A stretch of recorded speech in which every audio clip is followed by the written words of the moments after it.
So it's 4th of July and we're playing a time-honored favorite called Try to Get Carolinians to Do Anything Under Even the Threat of Rain. And as an added bonus, we're doing it outside. It usually doesn't go great.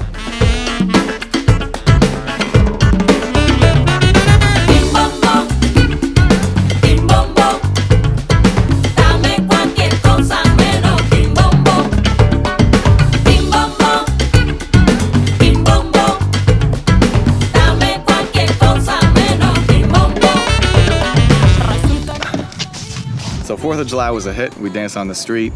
A lot of people from the classes in Durham and Greensboro came out. We saw some people we haven't seen in a while. We all went back to the house, danced outside, danced inside. You know we had food. Where the magic happens.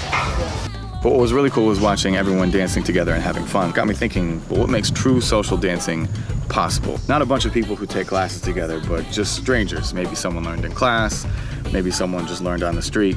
What makes that dance work? Plus I have a lot of footage of my students dancing that I want to show off. So the first thing, hopefully both people dancing have some rhythm. I've got a whole video specific to casino about how to find the beat, the A count, why we use it for dance, and touch the idea of stepping 3 steps and a pause for each measure of music. That gets us into the next thing that makes social dancing possible, one I want to talk about today, which is cadence. So every social dance has its own cadence, whether it's bachata, casino, kizomba has a cadence. And what that means is how your feet are stepping to the music.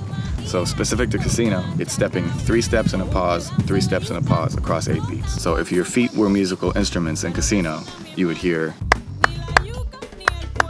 So you're stepping and transferring weight 3 times each measure, no more, no less. There's a lot of things that can happen on the pause, whether it's pivots or taps or embellishments, but for sure on that pause, you're not stepping and changing weight.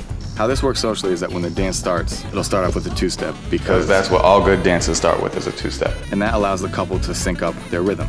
Once the couple's in sync, they can ditch the 2-step and start stepping out the cadence of the dance, which is 3 steps and a pause for each measure. So if the couple's in sync and they're stepping in cadence together,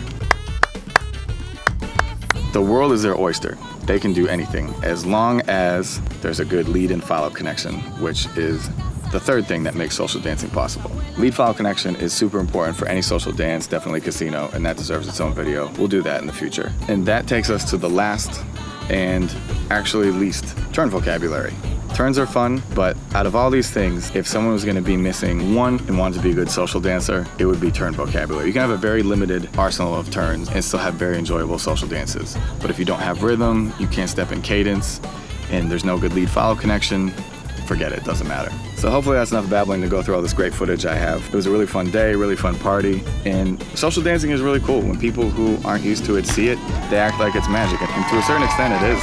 2 people who don't necessarily know each other and they're moving coordinated with themselves and with each other in some kind of harmony. That's pretty impressive. So I wanted to go over what's behind it. You need to have rhythm, you need to know the cadence of the dance that you're dancing, you need to be able to have a good lead follow connection, and you have to know a handful of turns, and really that's it. So there's a couple of videos out there on each of those topics already. And the next one we'll check out is lead follow connection for casino. So I guess the last thing I'll leave you with on this 4th of July celebration is a Mexican guy dancing casino with a Cuban girl while a clave rhythm is being played using American flags. God bless America.